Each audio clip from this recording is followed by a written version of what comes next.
So I guess, am I audible to everyone? Yes or no? Yes, sir.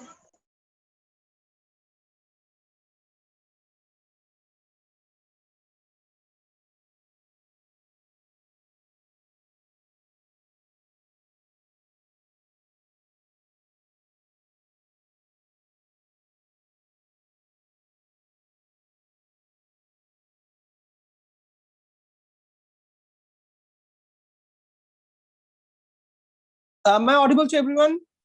Yes, sir. Yes, sir. Yes, Yes, sir. Okay. Okay. So basically, what I want to tell here, today is a very important class because we'll finish this one, uh, not completely, but most important part.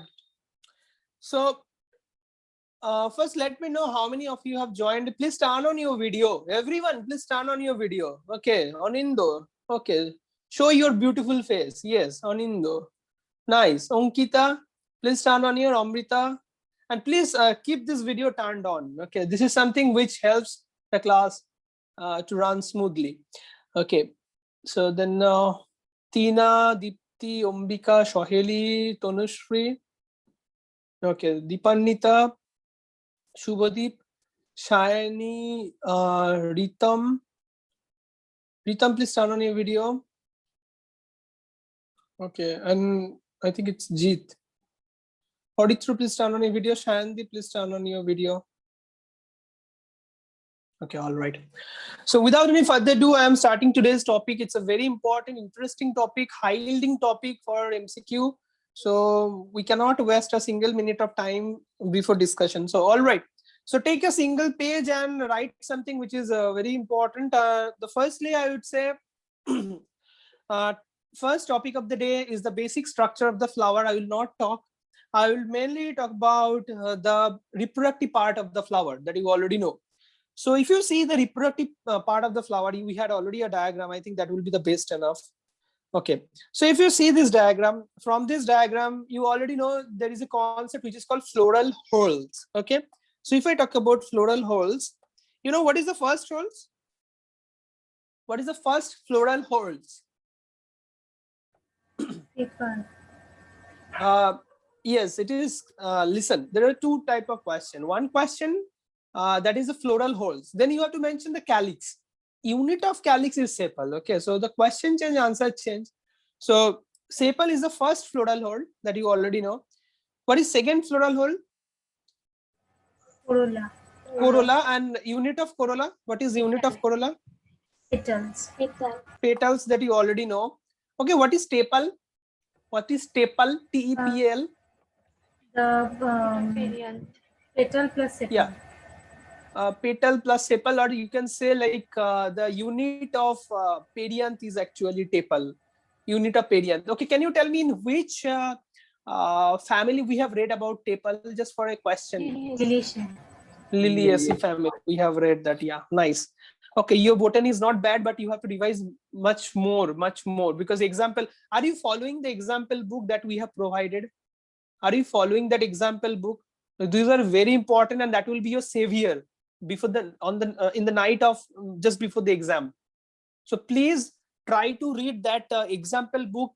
I say 30 times before the NEET exams, because all the examples are only and only from NCERT in that book. Okay, all right. So if I talk about the second floral whorl that you have already mentioned, that is something called petal.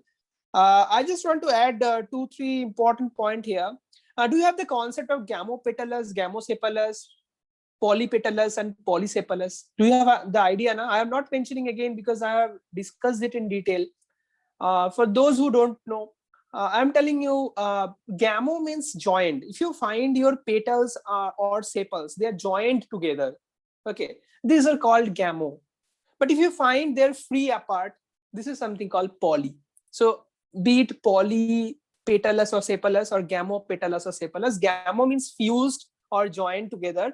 And if it is free from each other, then this is something called poly. Okay, it's very important concept. You have to know the example as well that I have mentioned in the class. Next, I will say, do you have the idea what is called claw and what is called limb? It's a basic basic question actually. So I'm just mentioning the extra edge points because you already know. So if I need to write here, write these things, what is called a limb and what is called claw. Okay, beta. So suppose this is the, okay, suppose this is the, you know, this is the, tell me beta, what is this? Here I am drawing the petal. Okay. If I draw the petal, this part of the petal, which is very narrowed down, this is something called limb, L-I-M-B. But if you draw, which is above, okay, bit large, this is something called claw of the petal. And this is nothing but the unit of corolla. This is nothing but the unit of corolla, C-O-R-O-L-L-A. Corolla. So this is your unit of corolla. Unit of corolla, I should write unit of corolla is equal to petal. Okay. Okay. Botany is very interesting. Trust me, especially plant physiology is very interesting. So mathematics like thing. Okay. If you follow the lectures, then you will get to know it better. And those who are new here, please also watch those videos, because those are very important for cracking NEET exams. Otherwise, it will be, if you neglect botany, you will never score more than 350 plus in botany, or 350 plus in biology. Okay, anyways, so claw, limb, petal and corolla, these concepts we have discussed already, and poly and gamma. Okay, all right. We have already discussed about the sepal. Sepal, you already know. Okay, you just tell me this concept. If this is my calyx, you know, these units, individual units are called sepal. And you know, can you tell me what is this structure? Every class I repeat, you might find, sir, why you are repeating it every class? Because I want Peduncle. This is peduncle. No, this is not peduncle. Peduncle is the axis of inflorescence. Yes, pedicel. There's a difference. Peduncle is the axis of inflorescence. Petiole is the axis of your leaf, and pedicel is the axis of single flower. So you cannot confuse in between petiole, pedicel, and peduncle. These three are different. Okay, so this is pedicel. This is pedicel. All right, beta. Okay. Now you tell me, though, why I'm asking this question. Can you tell me what is this structure which is coming out from the pedicel? Can you? Yeah, that is the correct answer. First, you have to mention bract. Bract is the first answer, because there are many type of bract. There are many type of bracts. Okay, like for the banana, have you seen in the banana the entire inflorescence is covered by bract, that red colored bract? In case of banana, if you have seen the banana, okay, I think this is used as a vegetable as well. So in the banana, you know, the entire, all the flowers that is of the banana, that is the inflorescence, they are covered by a single bract. Not single bract, I mean 2 to 3 or 4 5 bracts it is covering like this, which is red colored. Okay, so bract is the structure which is arising from pedicel. All right, and this bract may be of different shape. Sometimes it is so big that it will cover not only a single flower, rather entire inflorescence, like banana. That's why in case of banana, it is called spathy bract, S-P-A-T-H-Y. Okay, so in case of banana, this type of bract, which is red in color, covering not only a single flower, rather covering the entire inflorescence. Okay, this is called spathy bract, and that you will find in case of banana. Okay, and another popular example of the bract I will mention definitely for the China rose, which is called an epicalyx bract. Okay, so for the China rose, there is a special type of bract, small bract. I think you have seen. This is called epicalyx bract. Okay. And both are example of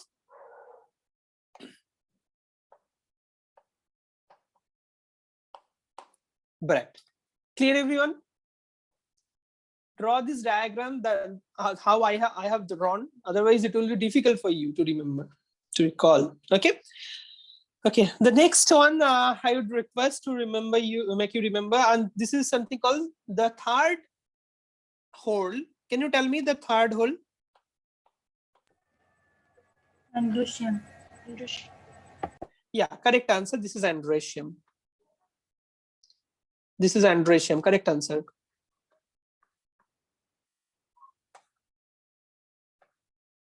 So if you see the androecium, can you tell me the unit of androecium? You already know something called, tell me. Stamen. Stamen. Stamen. Stamen. And if you see stamen, there are two type of part in the stamen, you already know. One is called tubular type of structure, which is actually called filament. And at the top, there is something called little bit Scholen structure, which is actually called anther. Okay.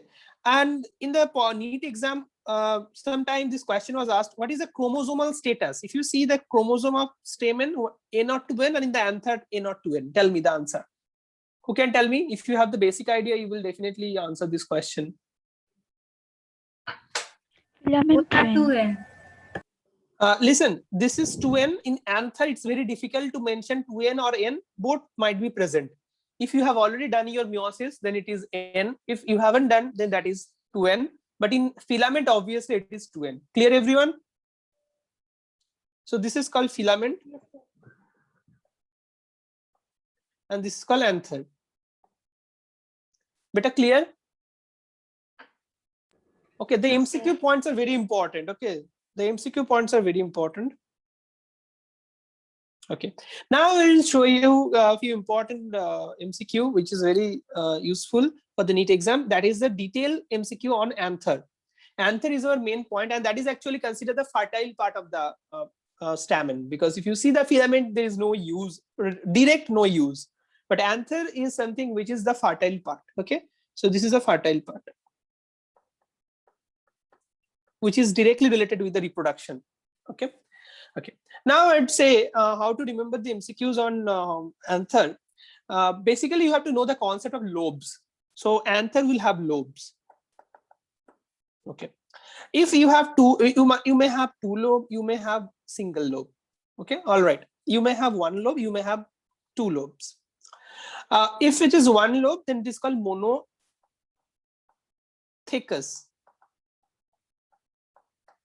And if you have two lobe, this is called bithecous or dithecous, whatever.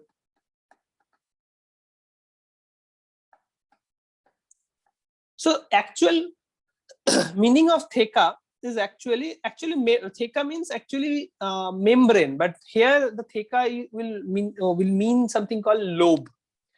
So listen, if you have only single lobe, this is called monothecous. If you have one lobe like this and another lobe like this is called dithecous. Again, I am repeating, this is the monothecous with one single lobe. This is dithecous with two lobes. In case of dithecous, you have to remember both of the lobes are connected together with the help of a tissue. Okay, this tissue is called connective. This tissue is called connective.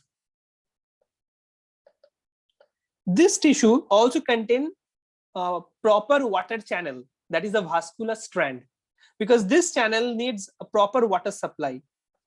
So connectives, it also contains vascular strands, I mean phloem, xylem, this type of things. So are you getting me getting the concept of monothecous or dithecous, yes or no? Yes, sir. Okay. Yes, sir. So monothecous is single lobe, dithecous is double lobe. Okay, this is something you have to remember. All right. All right. Yes, sir. Okay. Now we will magnify the view of the theca, I mean the lobes. We will zoom. Okay. We will zoom. Okay. So if you zoom the structure, I say we are considering here our dithecous anther. Okay, this is the dithecous anther we are considering, and we are zooming in. So we will find something like this.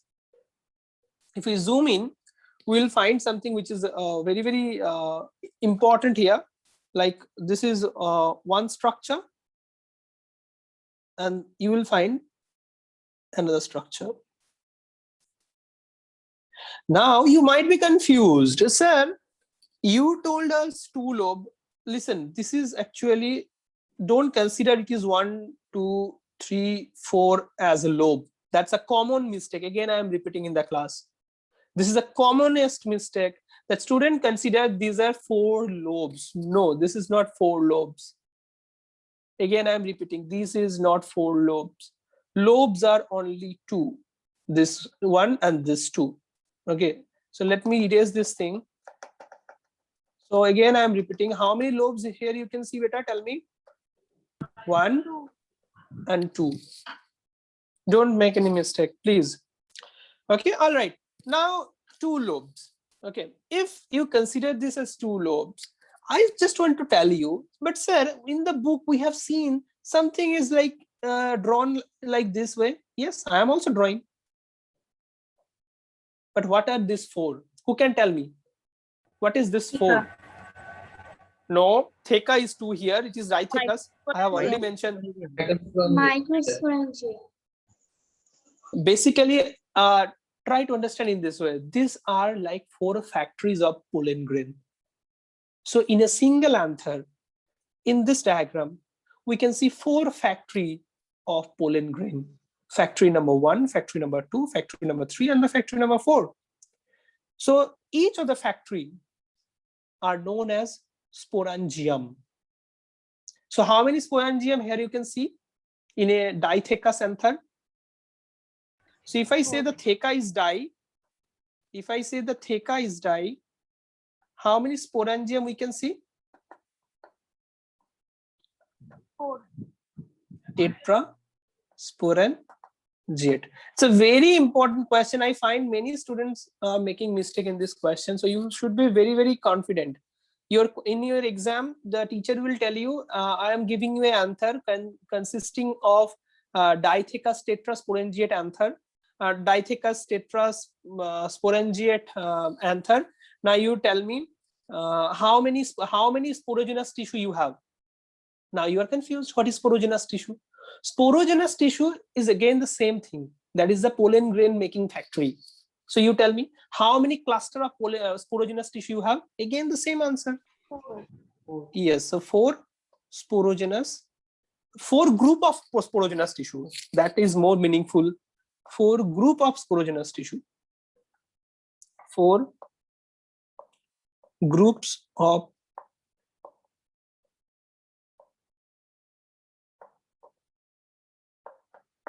clear, everyone?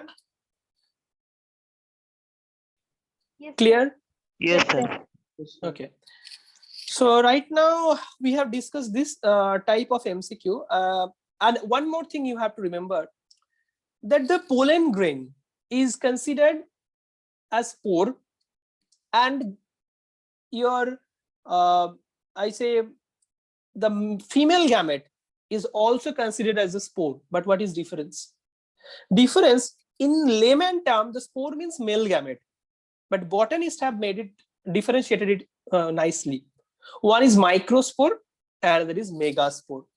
So if in your botany exam you are finding it is typically mentioning microspore, be confident we are right now dealing with male gametes. Okay, so I just want to tell you here, which is very important. This is here we are talking about microspore. Here we are talking about the microspore. So microspore is nothing but pollen grain. Now you tell me, I would also discuss how the microspore formation occurs step by step, which is called microsporogenesis. So step by step formation, I mean, you know, already in the sporogenous tissue you have something 2n, from that 2n definitely it will have something called meiosis n, and this will go on. So this is something called microsporogenesis. So what is microsporogenesis? So microsporogenesis is basically formation of microspore. Formations of microspore. Clear, everyone?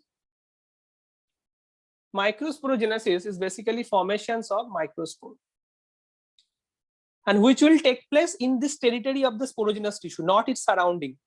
But we will also look about what is the surrounding. What is the surrounding? Surrounding means this area. This is a very vital area. You cannot ignore this. I mean, what is the tissue which is present around the sporogenous tissue?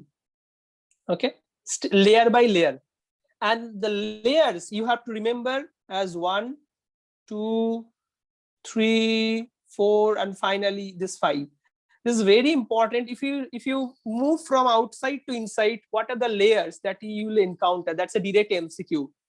So we need some mnemonic to remember this thing quickly. The mnemonic is EEMTS. Okay, the layers are very important, very important. Okay, so I'm writing this mnemonic. I'm taking a different page, I guess that would be beneficial. Okay, all right. So the mnemonic is, again I'm repeating, EEMTS.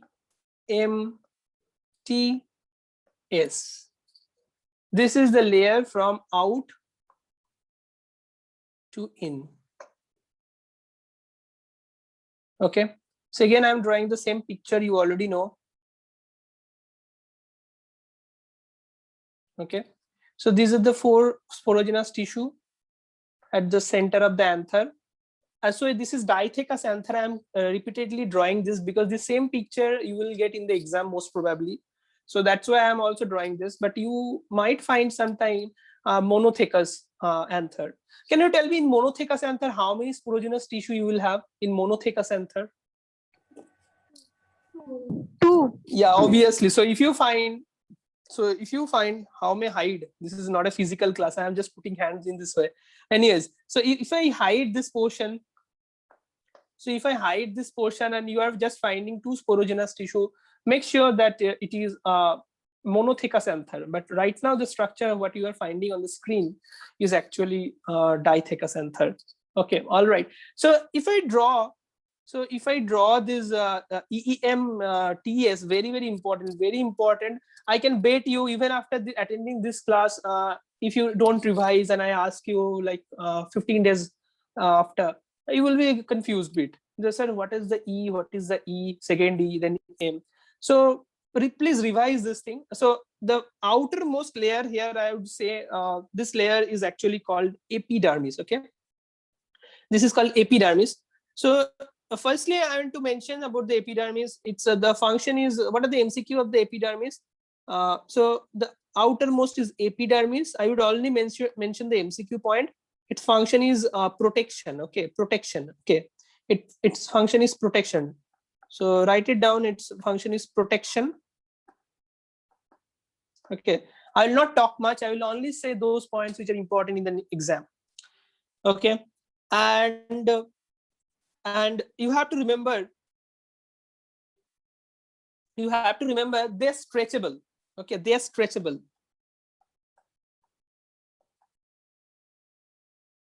They are stretchable. So let me draw this layer. This is like this type of I can draw in this way. So this is the epidermis. Okay, and it is the outermost layer. Okay, and you know, this is a protective layer. Okay, this is protective layer, single layer, and stretchable. I mean, it can stretch like this. Today it is like this, and tomorrow it might be like this. Okay, so stretchable, it is a stretchable layer. Okay, very important. No other important MCQs are and mostly it is flattened. You can see the shape when you are drawing, so you can see this shape as well. So this is stretchable. Okay, and the second E is, who can tell me? It is very important, endothecium.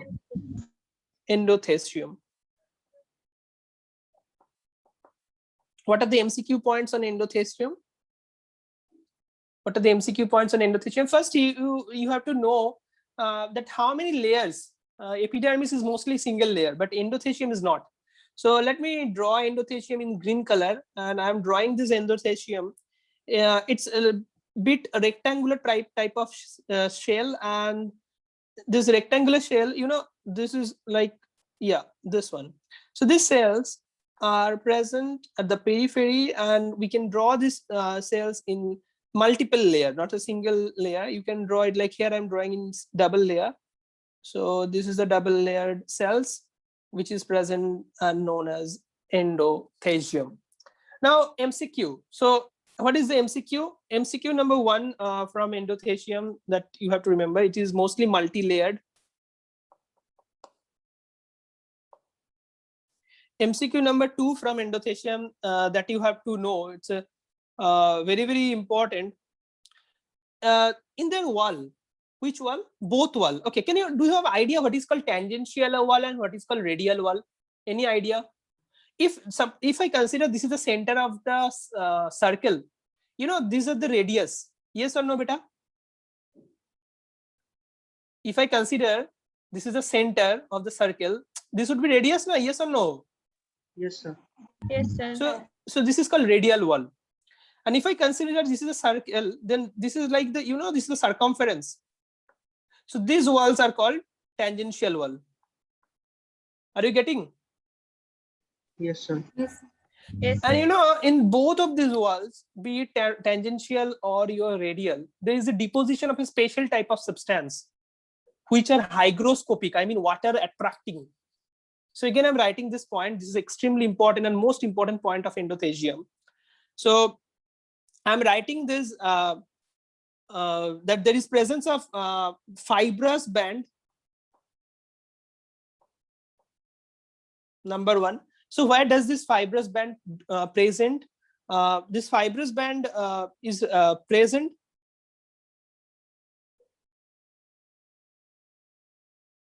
okay in the mainly tangential wall. Okay, some books write in this way that mainly present in tangential. So fibrous were present mainly in tangential. Okay. Now the question is that this fibrous band which is present in the tangential wall, what does they contain? What does they contain? You have to remember that this also contain this cell, I mean hygroscopic, not only the fibrous band is present, all right, but also point number 3 I can write in this way. Endothelial cells also contain are you able to find this what I'm drawing? Just hold on. Yeah, are you able to find what I'm drawing here? This is not fibrous band. This is something different I am drawing. This is something hygroscopic fibers. Not only the fibrous band, this is something drawing hygroscopic fibers. Are you finding this? Yes or no? Yes, sir. So write this contain hygroscopic, hygro means water. So it contains hygroscopic substance. So when you are containing hygroscopic substance, that means water will be absorbed into it, and there will be an expansion. So you tell me though, if your wall is continuously expanding like this, so in which mechanism endothelium will help the anther? That is the bursting out of the anther during the pollen grain dispersal, and that is called, in a single word, that is called dehiscence. So this hygroscopic nature will ultimately lead to the alternation in the wall expansion of the anther, and thereby when it will be dry, it can burst out and pollen grain will emit in the atmosphere. Clear, everyone? So it helps, endothelium helps in, due to this special anatomy of endothelium, it will help in, tell me beta, it is called dehiscence of anther.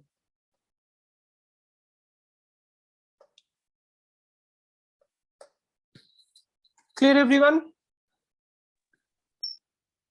Yes, sir.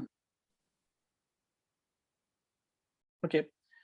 So we have done the epidermis, we have done the endotheliums. Next, we will do something called middle lamella, middle layer. Middle, not lamella, middle layer. Middle lamella is different. Don't get confused. Middle, this is M, is a middle. Tell me. This is something called middle layer. Middle layer and middle lamella is different.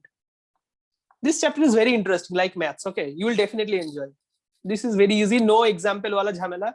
Only the thing is you have to know the concept. If you know the concept, I mean, you have to join all the concepts and then you will be able to remember the things. Otherwise, it is not easy. But if you, once you understand the concept, it is easy. Okay, no, and it's not an informative chapter at all. So middle layer.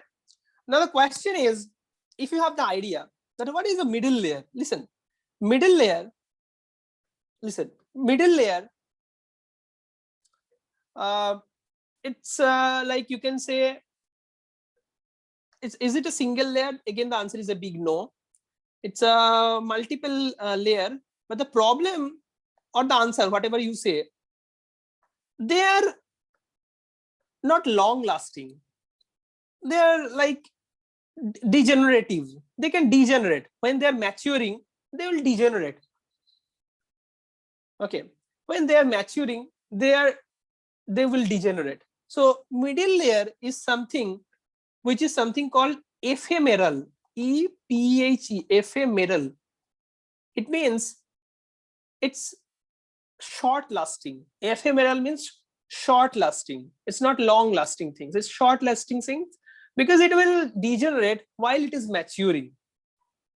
All right, are you understanding, Ankita, Deepti, Ombika? Okay, and I'm finding Ankita Majumdar, turn on your video. Arno, please turn on your video. Ritam, turn on your video. Shani Hajra, turn on your video. Okay, so this is something called ephemeral. Okay, middle layer, very important. Next layer is more important, that is T, and it is most important out of this EEMTS. T is the most important MCQ layer. Okay, most of the answers basically lies in tapetum. This T is called tapetum.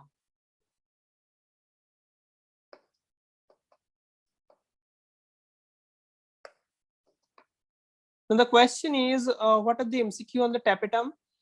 Firstly, you have to know it's not still sporogenous tissue. Okay, so how I have to write actually? But it's a single layer. Okay, so I think I should use the green again. Oh no, red. Chalo, I use red. So this is like tapetum. I'm drawing in this way. So this is the tapetum. There are many specialties on this layer that I will mention one by one. So this is the tapetal. The red is the tapetal layer. Okay. So that in the tapetal, the first tapetum, the first you have to understand the MCQ. Firstly, it is the innermost layer. Okay, it is the innermost layer of the anther wall, because inside the tapetum you will not say anther wall. So what is the anther wall? If I say the anther wall, you have to say up to EEMT. This is the anther wall. Okay, many times I found this question. One of the student, he was very brilliant, but I don't know why he made this mistake. The question was, what is the innermost layer of the tapetum? Okay, innermost layer of the, sorry, what is the innermost layer of the anther wall? You cannot mark the answer sporogenous tissue there, because the examiner is asking you anther wall. So when I'm saying anther wall, what is the innermost layer of anther wall? Tell me. Tapetum. Tapetum. Yes, absolutely correct answer. So if I consider anther wall, it is up to tapetum, not the sporogenous tissue. Sporogenous to spore. Okay, so this is up to the anther wall. Okay, all right. All right. Yes, sir. Yes. Okay. And next, I would say that if I say that tapetum, the MCQs you have to face. Number one, if I say you mostly it is single layer. Okay, mostly it is single layer. I want to tell you one important point. Okay, suppose you find that this is the baby. Okay, if I tell you, if just imagine this is the baby, the spores are the baby, because they will help you something which is generating new formation. So if this is the baby, what you're expecting, if anyone who is lying very close to the baby, what will be the purpose of that cell? Providing nutrition to the baby. Providing nutrition to the baby. So one thing is very clear to all, that the tapetum will provide nutrition. Any doubt? Nutrition and nourishment, whatever you say. Second point, when you are going to nourish any person, what you have to do? You have to produce the food. If you want to produce the food, the foods are mostly protein. And when you are producing proteinaceous food, you know, your translation procedure should be good enough in the cell. And when your translation procedure is good enough, what you have to do next? That is, your RNA should be good enough, your DNA should be good enough, and ultimately your nucleus should be bigger. So you will find bigger nucleus in the tapetum. And sometimes it happens the nucleus is in so much demand that nucleus doesn't get time for the cytokinesis, and it is only gradually doing the nuclear divisions. So in that case, do you know what happens? That the nucleus, instead of 2n, sometimes it's become 4n, 8n, 6n. So you will also find something which is called polyploidy. Or ploidy level sometimes might be more than 2. Are you finding all the logic here? So all the logic will start from the giving nutrition to the spore, because it is very close to the spore. And I want to tell you another important point. If I say this is my spore, follow my diagram nicely. I am drawing in the next sporangium. I am drawing this because it is clear one. So if I find somewhere that this is the cell, you know, that is something called tapetal cell. Can you tell me, suppose this is the tapetal cell 1, and somehow in few cases, if you have any tapetal cell number 2, what you are expecting, the inside one will be bigger one, or the outside will be bigger one? What you are expecting? The inside will be bigger one. Yeah, inside will be the bigger one, because you know the baby is lying here in the center, and which one is closer? The closer one is the this one, na? This one is close to the baby. This one is close to the baby. If this one is the close to the baby, you know, if this one is the close to the baby, definitely it will be the bigger one. So if you find anything bigger, which is at the center, this arrangement is called centripetal arrangement or centrifugal arrangement. You know the centrifugations when it happens, it is a very confusing. Yes, no, even till today, I face many difficulties to recall the things in a quicker way. So what I used to remember, that when we are doing centrifugation, the things will go outside. Right? This is the centrifugation process, you know, na? So the things will go outside. Okay. So, but so the directions which is outward is centrifugations. So it's reverse to it is centripetal. So, you know, if anything is toward the center, that is centripetal. So this is something I use. It fits my brain well. That's why I used to remember in this way. You can also take help from it. Anyways, my question is, the arrangement of the cell in the tapetum is centripetal or centrifugal? What you are finding? Centripetal. Centripetal. Correct answer. This is centripetal. Correct answer. Correct answer. This is centripetal. All right. All right, clear everyone? And I want to tell you one, yeah, absolutely. So I want to tell you what is the extra function, the point number 5. If you can remember, when we have read the structure of the testis in case of human, we wrote a lot of functions about Sertoli cell. In the same way, here we have to write a lot of functions on the tapetum. Okay, so the last, there are a few 4 important functions. What is the source of sporopollenin? I will tell you a lot of MCQs on sporopollenin on pollen grain. But what is the source of sporopollenin? Tapetum. Yeah, absolutely correct answer. Though the sporopollenin present on the babies means like these cells, you know, that is called pollen grain. Sporopollenin is a part of pollen grain, which is the outer layer of the pollen grain. But it is actually synthesized or secreted from the mother cell. I shouldn't say mother cell. These are yeah, words that I am using. So better, it is produced by tapetum. Okay, so tapetum is producing sporopollenin. It is also producing another thing which is called pollen kit, which helps the pollen grain to stick together. It also secreting something which is called UB's body. Okay, UB's body. Clear everyone, beta? And it also secreting an enzyme which is called callase, which will help in it will help in separating the pollen grain. Callase, not callase body, sorry, callase enzyme. Clear everyone? Clear Yes, everyone? Yes, sir. Okay. So now we are moving to the next topic, that is the sporogenous tissue. So I think up to this you are pretty confident, and right now we are talking about the sporogenous tissue, which is at the center of this. Okay. So put this heading, that is the sporogenous tissue. You know, the sporogenous tissue formation itself a different concept. So I will write the heading as microsporogenesis and sporogenous tissue. You can write in this way.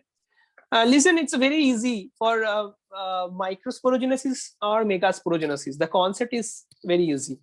The concept is microsporogenesis means you are producing male gamete, and megasporogenesis means you are producing megasporogenesis. You can also write that will help you to remember actually megasporogenesis. Basically, it is helping in producing. Tell me, beta. Female gamete. Female gamete. Okay, the concept is actually almost similar, but the difference is in case of, you know, both of the story will start from a cell, that is the mother cell. Okay, this is also called as PMC, that is a primary pollen mother cell for the microspore. It is also called MMC, that is microspore mother cell. So you already know this should be 2N. Okay, this is the tissue which is present in just inside the tapetum. Inside the tapetum, you have pollen mother cell. You should write the full form, otherwise you will forget. Pollen mother cell, and MMC is the not Maulana Azad Medical College. MMC is your microspore mother cell. Okay, here you can also write MMC, but this is not microspore, this is megaspore mother cell. Okay, so this is the 2N. Next, you have to perform something which is called meiosis. Before performing meiosis, actually we have to do something. I should erase meiosis first. Before doing meiosis, they will do mitosis first. Why? Because they will divide and divide and divide, and these cells will become like a cluster of PMC and cluster of MMC. Are you getting me? So the purpose of mitosis is nothing but making a group or cluster or aggregate. Are you getting me, beta? Yes. Okay. Okay. And then they will do something which is called meiosis. So then it will become N, and you are getting microspore. So the question is, from 1 PMC or 1 MMC, how many microspore you will get, beta? By the law of meiosis, you already know. 4 cells. You know na? So basically, these 4 cells are arranged in a form of chemistry structure. You already know something called tetrad. You have better idea, I guess. This is tetrad structure. And that's why it is called microspore tetrad. So basically, microspore tetrad is nothing but 4 pollen grains, which is formed from a single PMC or MMC with the help of meiosis. And don't be much more worried about this mitosis wala divisions and aggregations. Don't worry about it. It's just a process just to make it a voluminous. So your basic thought should be like PMC is converting into the microspore or tetraspore tetrad. This is called tetraspore, tetrad. So this is in tetrahedral shape, though there are many other instances where it will be like T-shaped, it will be like isobilateral, it will be like decased. Sometimes it might form like a line, that is called linear shaped tetraspore. So not only always tetrad, but most commonly it's a tetrad format. So you tell me though, is there any degenerative process? I mean, something is degenerating. I mean, are you finding in this way, which you'll find in the female case, we will mention. Are you finding that any microspore or pollen grain are getting degenerated after the meiosis? No. It's a big no. Okay, we are not finding that pollen grain is getting degenerated. Here is 4, all these 4 will be functional for life. Not for life, I mean all these 4 will be functional for reproductive purpose. Yes or no? Are you finding anyone is incapable of performing reproduction? All 4s are capable of performing reproductions. So that's why, how many chances you have from a single, if I am giving you 1 TMC, how many chances of zygote you are generating? How many chances? 4 chances. 4 chances. Okay, all right. In the next one, if you see now, that is a bit different. In the next one, the same thing will happen, that is the aggregation process, and this is this, but I am mainly focusing on the meiosis part. If you see the meiosis here you are generating 4 again, but sadly enough, 3 will be degenerated. I mean, 3 will, out of this 4, 3 will be lost. They will be degenerated of the story.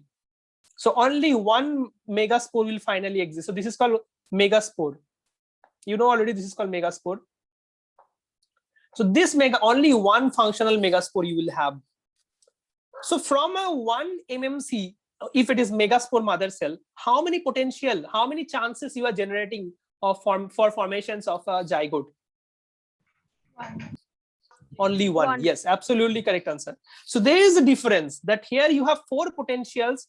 That is 4 potentials for generating zygote, but you have only 1 potential for formations of a zygote in case of female one, that is a megaspore. Clear, everyone? Clear, everyone? Yes or no? Yes, sir. Okay, so it's very, very important that this is something called microspore, this is something called megaspore, and you have to know. So if I tell you, that's why there's a popular MCQ, if you need to form like what should I say, like 200 zygote, how many meiosis cell division you require? That's a very age-old question. I also told the formula, but you have to know the formula, how the formula is coming. Listen, if you want to form 200 zygote, you need 200 male gamete, you need 200 female gamete. So to form 200 male gamete, I mean 200 microspore, how many meiosis cell division you require? 200 divided by 4. But for the female gamete, you know, you require 200 divided by 1. Okay, and if you add them, you will get to 50. Sir, Clear? please repeat once. Okay, the question is, if you want to get 200 zygote, then how many meiosis cell division you require? So first concept is, if you want to get 200 zygote, you require 200 male gamete, 200 female gamete. Next, if you want 200 male gamete, you know, with 1 meiosis, you are generating 4 male gamete. That you can see now. I have already discussed this one. In case Yes, of sir. male Yes, gamete, sir. so basically to get 200 male gamete, you require 50. You require 50 meiosis cell division. Okay, but for the female gamete, from 1 you will get 1. Okay, Okay, sir. Understood. that's Yes, why sir. it is okay. Thank you. So for female gamete, you require, for female gamete, if you want to get 200 female gamete, you require 200 cell divisions, 200 meiosis, not cell division, I should say meiosis. Clear, everyone? Yes or no? All right. Okay. So basically, these are the important points that we have discussed, and you have to also remember there is an exception. I mean, from one male gamete, you will not get four spore. So for one PMC, that is pollen mother cell, you will not get four tetrad. Rather, you will get one tetrad. Rather, you will get one microspore. I mean, for that, the formula will be 200 divided by 1 plus 200 divided by 1. Can you tell me the special case? This is for Cyperaceae. There is a family is called Cyperaceae. It's a grass family. Okay, for the grass family, for the grasses, yeah, this is a family is called Cyperaceae, graminoid. Their meiosis, if you see their male gamete, their microsporogenesis, you will have only one microspore from one PMC, that is a pollen mother cell. Clear, everyone? You can write this special case as well. Okay, next one. Okay, in the next one, we would mainly talk about another very important point, that is the shape of pollen grain. Okay, so write the MCQ on the pollen grain. So we are right now focusing on pollen grain, then we will tell about what is the gametophyte. Don't get confused. What is a gametophyte and what is pollen grain? Listen, gametophyte is like the structure of the, what is gametophyte? Phyte means hold, to hold.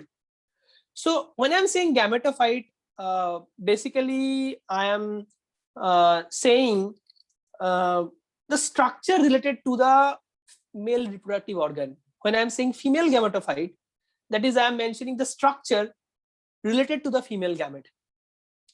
Like if I am saying the female gametophyte, I am actually pointing towards the ovule and ovule formations, ovule in the ovary. If I am pointing towards the male gametophyte, I am pointing towards the pollen tube formation. Pollen tube, pollen grain to pollen tube formations. So right now we are focusing on, first we are focusing what is basic pollen grain. Then I will mention how this pollen grain will ultimately form male gametophyte. So the first topic is pollen grain. So if you mention the pollen grain, the first concept that you have to know from the pollen grain, this is the origin. Pollen grain is the origin of male gametophyte. Okay, because students have a very vague idea about the gametophyte. Gametophyte is a visible structure that you can see. So that's why I'm mentioning that from the pollen grain, the entire formations of the gametophyte will happen. So this is the first cell of male gametophyte. Then point number 2. Oh, the board is not visible to you? Yes, sir. Yes, sir. Okay, all right. Board is visible though, all right. But why I can't? The board is visible, but the writing is not visible. Oh, the writing is not visible, no?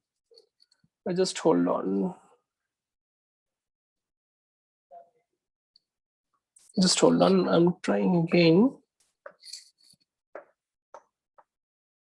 No, not at all, just hold on. Let me share this thing again. I think it would work. Just hold on, just for the time being.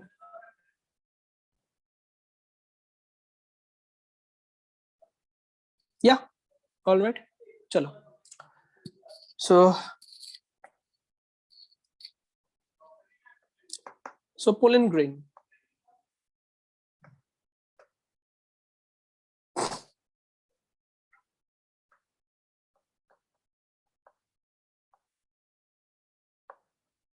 Okay, so pollen grain, if we see, it is the first cell for formation of male gametophyte. Clear, everyone? This is the first cell to form male gametophyte. Clear, everyone? Yes or no? Yes, sir. Yes, sir. Okay. Question number 2. If you see the pollen grain, the structure of the pollen grain, there is, I'm drawing this pollen grain here. Okay. You can find in the pollen grain, this is outer layer, another outer layer, and this. So here I am marking, this is something called outer layer of the pollen grain. Okay, I have drawn in black one, and the blue one I have writing. This is the inner layer. So you know the outer layer is actually known as exine layer. Okay, that exine is again divided into two layers. That is outer layer of the outer layer, and that is the inner layer of the inner layer. Okay, so exine will be again two type. One is called ectexine, and this is called endexine. Okay, so one is called ectexine, and this is called endexine. And sometimes ectexine is also known as sexine, and endexine is also sometimes known as nexine. This is a not tongue twister wala thing, don't worry about this. So basically you have to remember that exine and intine wala funda. Okay, that blue one right now I am drawing, the blue one. Okay, this is most important. This is the blue one. This is the end. This is called endine. So that was exine, but this is called, tell me. This is called intine. This is called intine.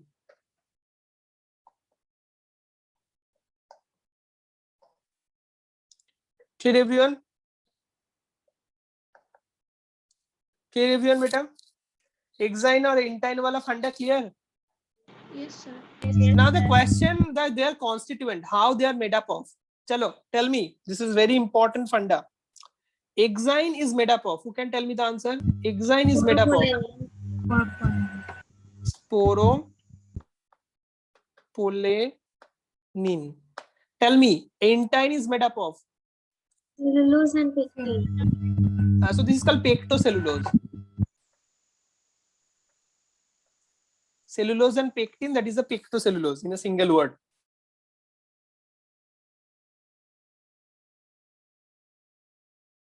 Okay. Okay. The portion where you are having the deficiency of the outer layer, you can find portion in the pollen grain where the outer layer is deficient but not the inner layer, like this portion. If I say this portion, okay, in this portion, are you following my cursor? Okay, in this portion, you know, you don't have any exine layer, but you have intine layer. So you have to remember that in this layer, you don't have any exine layer, but you have intine layer. And this is something called germ pore. So in the portion where the exine, the next MCQ is, if you have deficient exine, which is what is its name? Better tell me. If you are deficient exine, this is called germ pore. Now next level of MCQ, germ pore can be 1 in number. It can be 3 in number. If it is 1 in number, this is called monocolpus. If it is 3 in number, that is called tricolpus. Again, I am writing. This is called monocolpus. This is called tricolpus. So where you will find the monocolpus? You will find monocolpus in mono with mono. That's a very easy thing. So you will find it monocot. So where you will find the tricolpus? You will find it, tell me beta, dicot. Clear? Clear everyone? Now what is the significance of the sporopollenin? Okay, so I'm right now I'm mentioning this information. So what is the significance of the sporopollenin? It's extremely important, so you cannot miss this. So if I say the sporopollenin, first you have to understand that ectexine actually, okay, tell me the sporopollenin is a part of ectexine or endexine?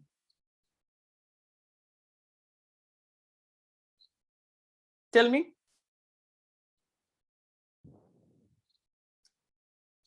Ectexine or endexine? Sir, please repeat the question. Sporopollenin is a part of ectexine or endexine? are basically, can you tell me sporopollenin is present in the ectexine? I mean, outer layer of the exine or inner layer of exine? Exine. Means outside. Nixine. Outer layer. Outer layer. Yeah, outer layer. Outer. So yeah, correct. So I can put another arrow to make it more meaningful, that ectexine will have something which is called sporopollenin. Okay. Next question. If you see this sporopollenin wala sculpture in the electron microscope, you will find that they are again subdivided. I mean, suppose this is the endexine, this is the ectexine, this is the ectexine, and this is the endexine, and rather inside you have something called intine that you already know. So if you know EKT, ectexine and endexine, in the ectexine also there is something, 3 layer is called. One is called tectum, and this is called bacula, another is called foot layer. Don't worry about that. You need not to remember these sub layers of ectexine. It is already enough that we have discussed that exine and intine. Exine is ectexine, in endexine. No further sublayers are required at your level, but one thing is required at your level that I want to draw. If you follow the ectexine, you will find something structure which is present, which is like a called bacula. This bacula, BACULA, is forming the sculpture on the pollen grain. If you see it under the microscope, by just only observing that sculpture, you can say this is the pollen grain of this plant. So sporopollenin, there is 2 benefit. Okay, one is sculpture, SCULPTURING, sculpturing. It is like a signature mark of the pollen grain. Sporopollenin is different. It will form different signature and different pollen grain. The number 1, SCULP. Okay. Second point, but the most important of sporopollenin MCQ, it makes the pollen grain resistant to heat, pressure, and degeneration. So sculpturing is all right, but the most important point, it makes resistant to heat, pressure, and this. So resistant greater than sculpturing. If anyone is asking this question, what is the main function of sporopollenin? And if you find the both options are given, like sculpturing and resistant, so always mark for resistant, because this is the unique feature of the sporopollenin. Even this is the reason we in the evolution we do study something called palynobiology. Palynobiology is a biology which dealt with pollen grain. If you see the pollen grain like million years ago, if you preserve that pollen grain million years ago from the under the ground, you will get to know the age of that pollen grain due to the resistive function of sporopollenin. So sporopollenin is the basis of evolution related study among the scientists, because it does contain something which is called that is called sporopollenin. And if anyone is asking me which special biomolecule it is, then I will say it's a bit something called NAD type. I mean, what should I say, like nicotinamide type of thing. And some people also say like it's a bit carotenoids, flavonoids. So many different informations are there.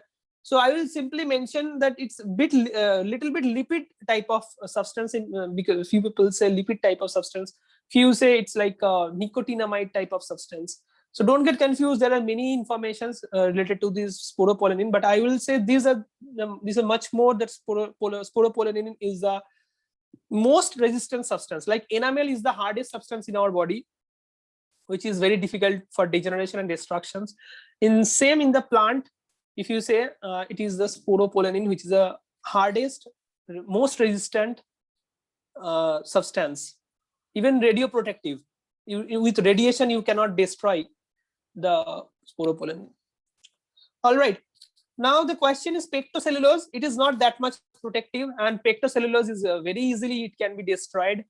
So inner layer is very easily destroyed, but outer layer cannot. And the portion where the inner layer is and the portion where the outer layer is absent is known as germ pore. Now, what is the importance of this germ pore?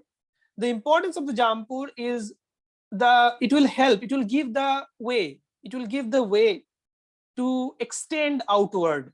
So it will give the inner layer a way to extend outward and help in formations of something which is called pollen tube. So my next question is, pollen tube formation is done by option A, intine layer or exine layer. Who is forming your pollen tube? Intine layer or exine layer? Intine layer. Intine layer. Second question is, intine layer is migrating its pollen tube with the help of germ pore or sporopollenin? Germ pore. So these are two basic important information you have to remember. Now we have to understand the role of meiosis in formations of the pollen grain. So right now, if you have any nucleus, okay, you will have, how many nucleus you are expecting in a pollen grain? Obviously, sir, one we are expecting. Obviously, per pollen grain, in a single pollen grain, how many nucleus you are expecting? One. With status haploid or diploid? With status haploid, we are expecting this thing. But you have to remember that they like to do something is called mitosis as well. So in a pollen grain, the nucleus status is N, that I agree, but the number you can say only one. You may have in double state, I mean 2 nucleus. Sometimes you may have in a triple stage, but all are N. Are you getting me? Yes or no? Again, I am repeating this concept. The concept is saying, we know by the help of meiosis as the pollen grain is formed. So that's why the 2N will be N. When we are considering, when we are drawing a picture of the pollen grain, we have to draw N. That is the haploid. We cannot draw 2N. That I agree. But my question is, how many number of nucleus you are expecting in a pollen grain? Is it N or is it 2N? That's my question. Sorry. How many number of pollen grain you are expecting in a, how many number of nucleus you are expecting? Is it 1, 2 or 3? So mostly you have to remember, this is a MCQ. 1, definitely not. Sometime we may have 2-state stage. Sometime we may have 3-state stage. So go to Chetan Bhagat and ask him to write, instead of 2-state, ask him to write another book 3-state. Okay, so 2-state and 3-state stage both may present in pollen grain. Okay, are you getting the concept what I am saying right now? So pollen grain, if you see the pollen grain with the help of microscope, you may find haploid, that I agree. But the number of nucleus may be 2, maybe 3. Are you getting me? Yes or no? Yes, sir. Yes. Now my next question is, if you are getting 3 nucleus, okay, if you are getting 3 nucleus or 2 nucleus, whatever I say, you will find one type of nucleus. Basically 2 type of nucleus you will find. One type of nucleus which are small. Let me draw in another. Okay, I'm drawing in another way. Okay, that will help you more. Okay, so this is the intine layer I am drawing, and this is the exine layer I am drawing. This is the exine layer I am drawing. Okay, all right. And you know, this is the nucleus I am having right now. Okay, this is the nucleus. Along with that, you are also having something called vacuole. Okay, you are also having something called vacuole here. So I just want to tell you that if you find there is a generation of pollen tube with the help of something is called intine layer, then at the same time this nucleus is also dividing. I mean, this was the nucleus. Let me erase this one, only this nucleus. Okay, you will find that this nucleus is dividing, and you are getting another nucleus. Out of these 2, one is small, another is large. Again, I'm telling you, one is small, another is large. Okay, so suppose this is right now I'm drawing, this is the large nucleus. Obviously N, both are N. Again, I am repeating, this is a 2-state stage, this is a 2-state stage, and this is the small. Can you tell me which one is large? This is also known as vegetative nucleus.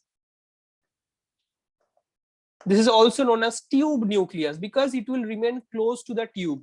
The bigger one will remain close to the tube. I think I should draw in a bigger way that will help you to recall. Okay, this is the smaller one which is distant to the tube nucleus, and this is also known as, who can tell me the answer? Generative cell. Generative nucleus.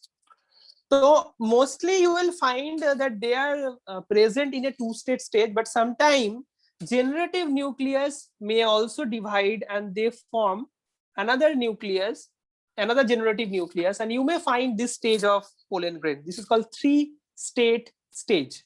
So this is called three-cell stage. So pollen grain may present inside the anther, while already it is inside the anther. You know, they are actually in the compartment of the anther. I think you haven't forgot the concept of monothecous, dithecous wala thing.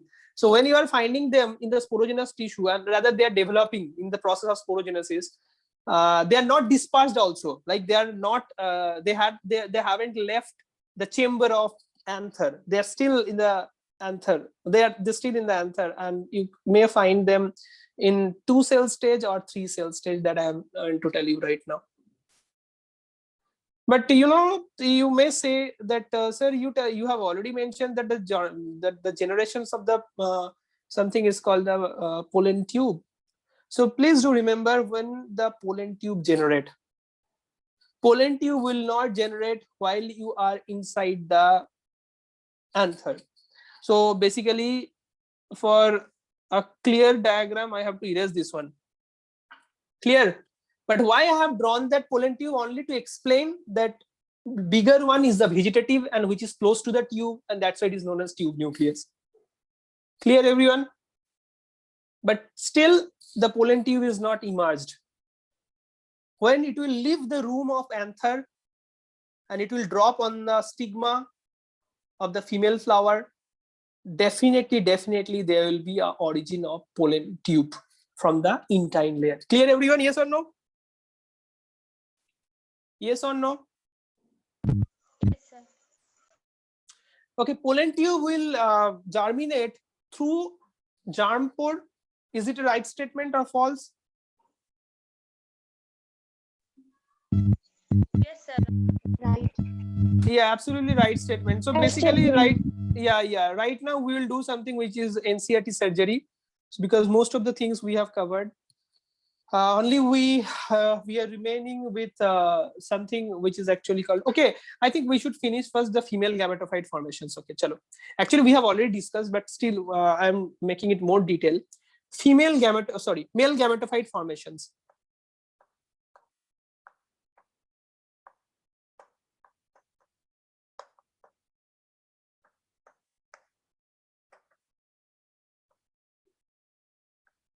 Okay, so if you see the male gametophyte formation, firstly you have to know what is the concept of the male gametophyte formation.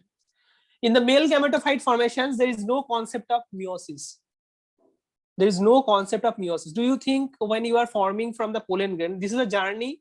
What is the male gametophyte formation? This is the journey from the pollen grain up to the formations of the male gametophyte. So your journey is already being started from the pollen grain.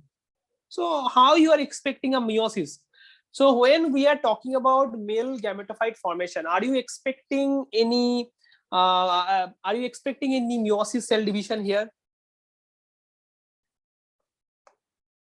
Tell me. Are you expecting? So only which type of cell division will help in this gametophyte formations from the pollen grain? Only which type cell division? Mitosis. Mitosis. Absolutely correct answer. Only mitosis. The first catch of MCQ you have to know. All right. Okay. So, but still we have to mention the steps of male gametophyte formation. All right.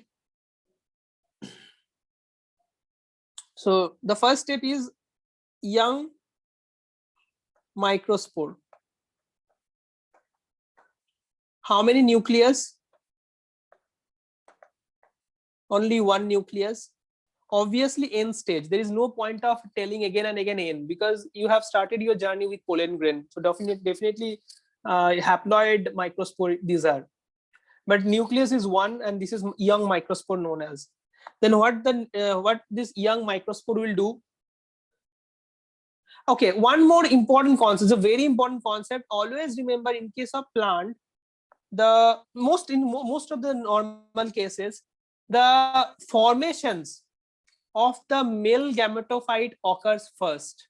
That's why it is called precocious. Male gametophyte formation is precocious. Precocious.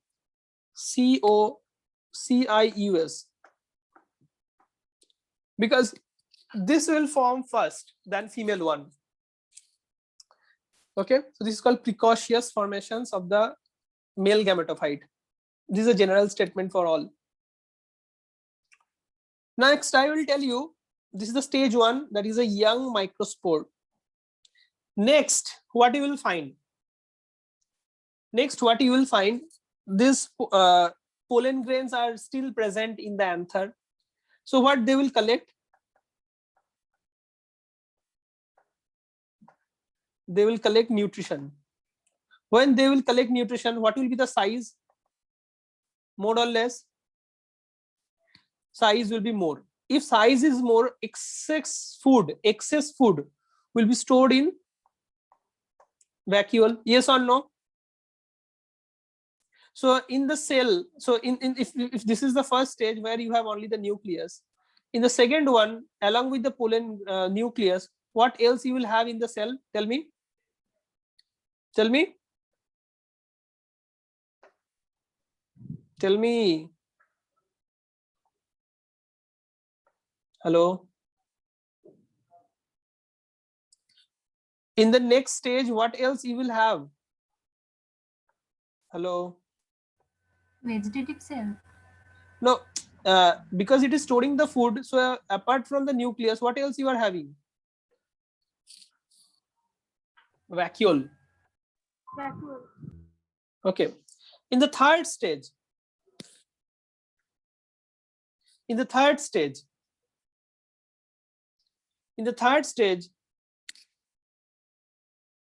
this nucleus will divide. This big nucleus will divide into two. Tell me, I have already explained that concept. One is bigger and there is a smaller. This is called vegetative nucleus. This is called generative nucleus. Clear? Yes or no? Yes, sir.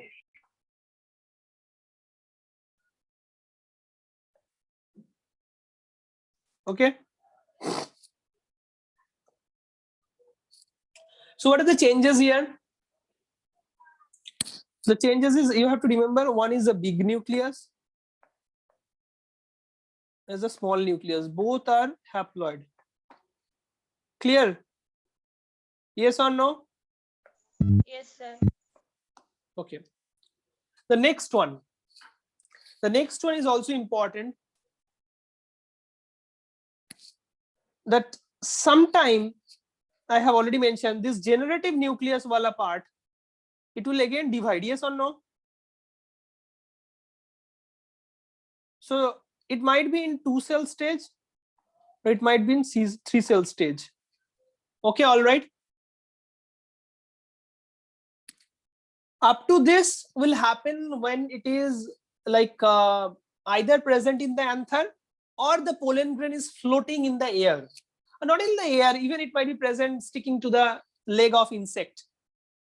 But once this pollen grain will drop on the stigma, what will happen next? That is the end point of the male gamete formation, male gametophyte formation. So what is the end point of the male gametophyte formation? When it will drop into the stigma, what would happen? Intine will grow. Intine grow as PT. PT is the not part test. Pollen tube. Okay, intine will grow as pollen tube. I'm not mentioning those questions that pollen tube will go in which directions in attraction of inositol, boron. These are another group of MCQ we'll mention in the next class. But at least you have to remember that intine will grow at PT. Now, when the intine will grow as PT, I have already mentioned that which nucleus will help, generative or vegetative? Vegetative. Actually, if you ask this question, generative or vegetative, both will actually help. Okay, it's very difficult to mention whether the vegetative or generative, but at least you have to mention that the pollen tube will origin from close to vegetative or generative. Then what will be your answer? Tell me. I mean, a pollen tube will be formed from which nucleus? Tell the same Vegetative answer. nucleus. Vegetative. Yes, so that's why I have to draw in this way, I guess. Okay, this is the vegetative nucleus. All right. So vegetative nucleus, how many number of vegetative nucleus you will find there? 1 or 2? Suppose this is a pollen tube. Let me draw the pollen tube. At the tip, you will have vegetative nucleus, which is 1. But just behind the vegetative nucleus, you have generative nucleus, which is 2 or 1. So this is very important that you have to write 2G behind in front V. Everyone try to practice this diagram. That in front you are drawing a single dot nucleus, all are haploid, which is written as V. Behind it you are drawing 2G. Okay, try to draw this male gametophyte formation diagram. It's a very difficult. You might feel that these are the dots though. Well, it's not important. It's a generative nucleus, vegetative. But when I'll ask this question that it's a 2-cell stage or 3-cell stage, there is a popular statement in the previous year question. I found this question that 3-cell stage is only present when the pollen grain is dropping on the stigma. Is it true statement or false? It is false. 3-cell stage, it is present only in Bolche. So it is saying only in. No, it's wrong. It's not only in. 3-cell stage you may also have when they are floating in the air or the pollen grain is sticking to the legs of insect. Are you getting me? 3-cell stage you may also have while the pollen grain is not on the stigma. All right. Clear? Okay, so I think this is for all today. Okay, we have to do something which is called NCERT surgery. Already everything is there. I think, yeah, I have followed. Okay, just I will show you this picture. This picture is saying nicely. You just tell me what is this? You just tell me what is this? What is this, beta? These are. Tell me what is this? What is this? A sporangium or theca? Listen, this is one theca. This is another theca. Sporangium. Yes. Okay. What is pollen sac? I forget. I completely forget. Sorry. What is pollen sac? Pollen sac is the sporogenous tissue. So how many? Actually, pollen sac is sporangium. So write it. Write this word. Pollen sac. Tetrasporangiate or 4 pollen sac. It's a very important. 4. I mentioned. I can remember today. Have I mentioned today that pollen sac word? I think no. Na. So write this word. That yeah. So write. Please write. That sporangium is pollen sac. Sporangium is pollen sac. So 4 sporangium, tetrasporangiate, 4 pollen sac within 2 theca, that is dithecous, bilobed. Okay. So we have discussed all these things. Okay, don't worry about it. Every single point is being covered. This diagram is also well covered. Can you find the nucleus is larger in which layer? Can you follow it? Which layer the nucleus is larger? Can you follow it? Tapetum. Tapetum, absolutely correct answer. Okay, tetrad wala concept I told na. Can you remember tetrad wala concept? Yes, sir. Okay, okay. And I also mentioned dehiscence wala concept, dehiscence of anther wala concept I mentioned. Can you remember? Yes, sir. Okay, okay. Can you see this beautiful sculpture on the pollen grain? In electron microscope, the different sculpture you can see on the electron microscope on pollen grain. And this is due to the ectexine or endexine, exine or intine. Sorry, exine. Which exine? Ectexine or endexine? Ectexine. For which substance? It takes the Sporopollen. Yeah, for which sporopollen. substance? Sporopollen.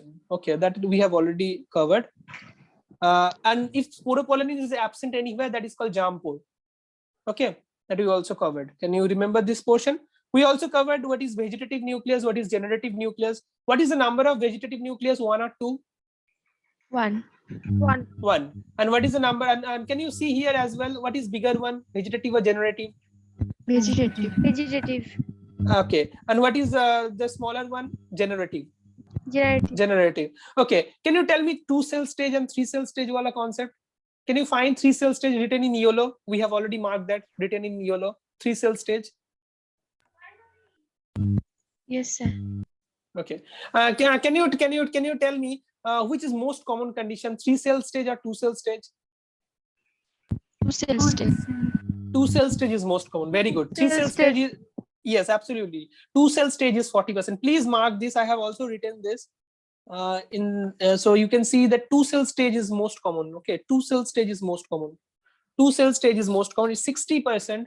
Whereas so it's a question. It's a question. That's why I have written this. And what's the function of bigger cell? I mean vegetative cell, to store the food, to prepare the food. Nucleus is definitely why the nucleus is big. Definitely the nucleus is functioning more. That means it is forming more protein. So it is producing actually more and more food.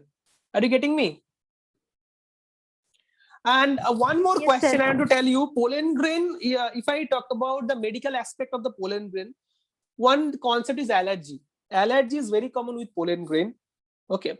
And if you say such pollen and few, like you can mention like few pollen grain has immense potential for allergy, like Parthenium, that is called carrot grass.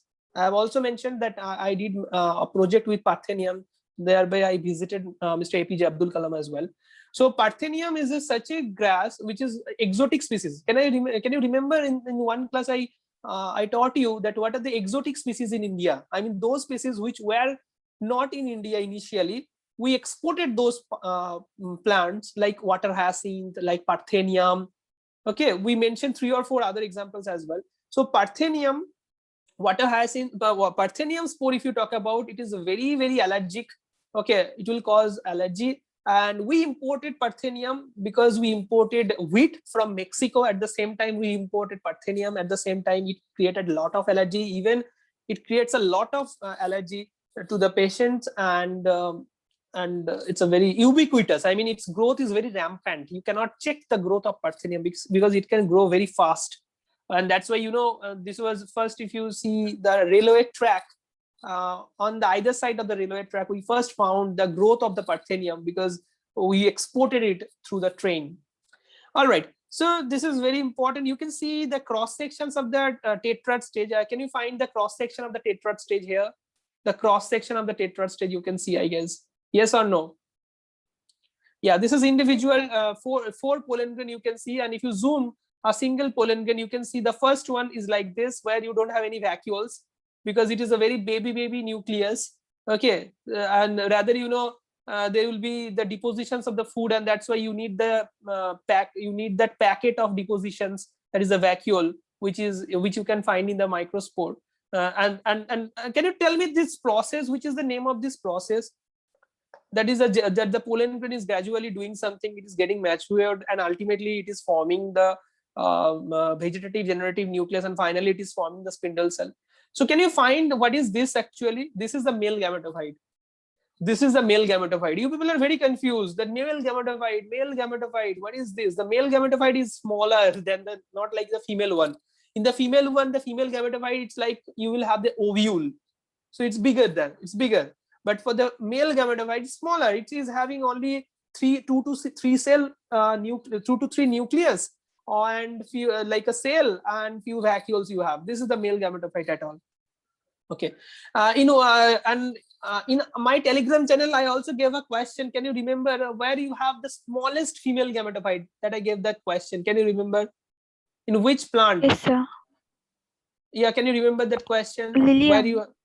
Lilium, yes, you have only 2 cell stage female gametophyte, and 3 cell stage female gametophyte you will have in the pinus. So that's a female gametophyte. Usually the female gametophyte will have many cells, but those are exceptional question. I mean, even female gametophyte is even small, like Lilium and Pinus, but Lilium is most, you have to remember, because Lilium is the smallest female gametophyte. Okay. Liliaceae family, Lilium. Okay. So, and one more question is a very popular question. If I talk about the pollen grain, its use. So pollen grain is very nutritious. Okay. You know, when we talked about the pollination, then we talk about that the pollen grain, sometimes it's a food for insect and food for birds as well. Okay. And these are attractants. Sometimes it also acts as an attractant, though the main attractants are nectar and the smell and the color of the petal. And sometimes we also use a pollen tablet as a nutritious food, and that we use in our daily purpose as well. And you know, sometimes we also produce syrup, pollen based syrup, pollen based tablet, which is nutritious. And why people do use this thing? Because it has been shown that racing horse and athletes, they perform well when they're taking the pollen tablets. Okay, so it's a very, very important information, and you have to remember this question. And last but not the least, this is very important. One time I found this question that was being asked.